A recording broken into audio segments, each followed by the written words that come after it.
January to March of 2025, police noted a 15.8% increase in kidnappings in Gauteng.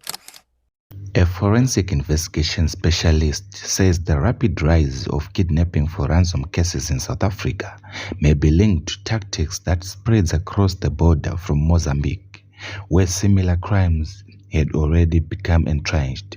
Chad Thomas, an investigator with the IRS Forensic Investigations, says criminal groups in South Africa appear to have adopted methods long used by kidnapping syndicates operating in Mozambique. Speaking about the trend, Thomas said the crime was effectively imported into South Africa as organized criminal networks moved across the borders and shared tactics. A very good morning to you and to the viewers on this Sunday. I think before we get started with the two units, it's important to take away what you mentioned at the outset of the insert, and that is the growth in serious crimes in Gauteng, specifically around kidnap for ransom. When one looks at the growth this past quarter from January to March of 2026, it mirrors October to December of 2025. Out of the 4,775 kidnappings reported countrywide at that point, 53% occurred within Gauteng. And that, of course, is of grave concern.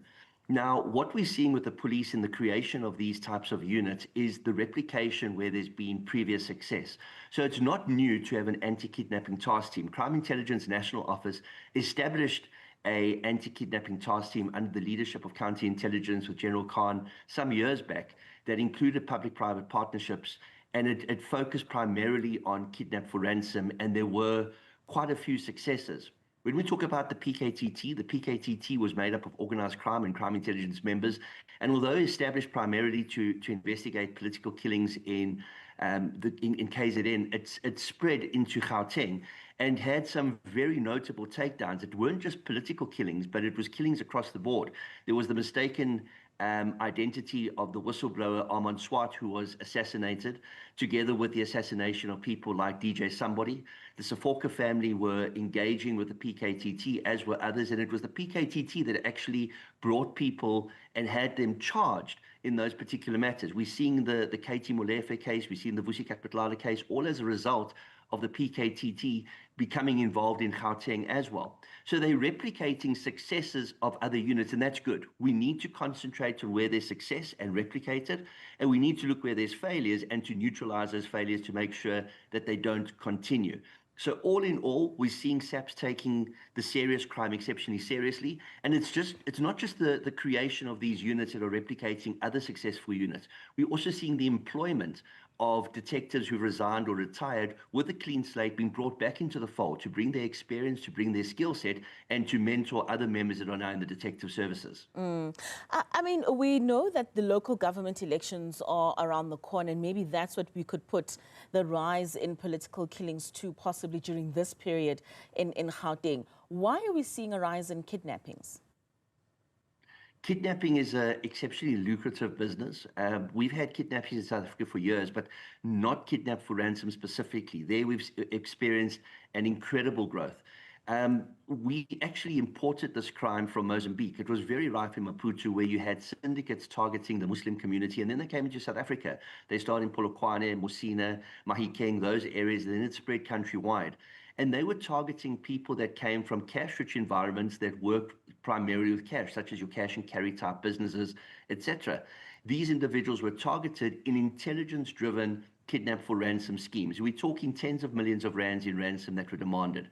So when I say it was intelligence-driven, it was done as an organized crime. It wasn't a copycat kidnapping. It wasn't an express kidnapping like we're also seeing a growth in, but it was a kidnapping that was based on intelligence, that the individuals had money. They came from a community that would rally behind the family and perhaps put more money into the pot for the kidnappers.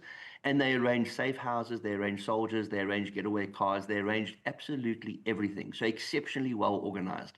It spread from the Muslim community into other cash-rich communities. When I talk about cash-rich, I'm not talking about moneyed individuals. I'm talking about the nature of their business. So it spread into the Portuguese community, who we know own cash businesses. They own butcher shops. They own fruits and veg. They own liquor stores. And those environments are cash-rich. So the Portuguese started getting targeted. But with the rise in copycat kidnapping, we're now seeing that people are not being kidnapped for tens of millions. People in middle-class suburbia are being kidnapped for hundreds of thousands of rands. And we even seen in informal settlements and the township environment, children being kidnapped for a few hundred or a few thousand rand. So unfortunately, there's been a massive growth in kidnapping as a result of people seeing these huge numbers and the successes that some of these syndicates had when they started their kidnapping for ransom in South Africa. So when we look at political killings, and given the rise, like we said, at this particular time, and these particularly targeting political figures, will we see these units looking into government officials as well as whistleblowers and those cases in terms of where we then would start to see arrests and prosecutions for those involved? Definitely. We saw that the PKTT out of KZN expanded their mandate when they realized there was a crossover between political killings and killings of whistleblowers, killings of witnesses, killings of people involved in investigations, liquidators, and so on and so forth. And what we're seeing is that you may have a politically motivated killing that doesn't necessarily target a political figure. One must always remember, when it comes to organized crime, there's a symbiotic relationship between bad actors in the private sector and bad actors in the public sector. And their aim is to plunder the public purse. So when you start investigating people of a political party who may be involved in tender fraud, who may be involved in awarding tenders from a municipal area, even from localized to provincial to national government, the people that get taken out could be politically linked, but are not necessarily politicians. They were involved in that ecosystem and are now getting taken out because they didn't abide by the so-called rules of that organized crime syndicate when it came to the awarding of these so-called corrupt tenders at a local, provincial and national perspective. So I think we need to be very circumspect when we speak about political killings and thinking it's just political figures or people that hold office. There's a whole ecosystem around politicians, both in public sector as well as people in private sector that support corrupt politicians. And I think at the heart of many of the conversations around these units would be around the funding. I mean, you mentioned that there was a kidnapping unit that was in existence before that was led by General Khan. We saw with the PKTT some of the work that was done there, and just the funds that go towards some of these units, because these are specialized units that bring in an array of specialization in terms of skills that people then come together and find ways out of the ordinary in which we would not find in a normal police station. Do you think we've got enough funding to sustain these units that would see through all the work that is being done to what we actually need and not stop to halt it halfway? We have sufficient funding. It just isn't given out accordingly.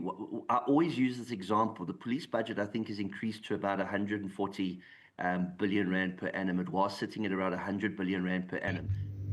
According to Thomas, early kidnapping cases in South Africa often targeted members of the Muslim and Portuguese business communities, particularly entrepreneurs involved in cash-intensive sectors. He said these groups were not targeted because of their religion or ethnicity, but because of how criminals perceive their businesses.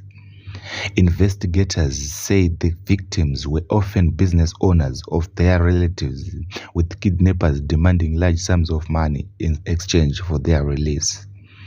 Authorities and private security analysts have noted that kidnapping for ransom cases have increased in several major cities, including Johannesburg, Pretoria, and Durban, where organized criminal networks operate. Security experts say the crimes are frequently highly coordinated, involving surveillance teams who track victims' daily routines, abductors who carry out the kidnapping, and negotiators who communicate ransom demands to families.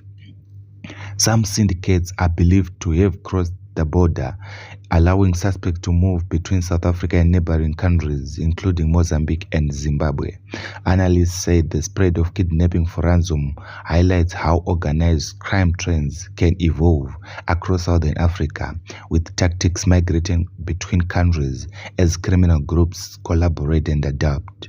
While law enforcement agencies have intensified efforts to combat the crime, investigators warn that the profitability of ransom kidnappings continues to make them attractive to organized criminal networks.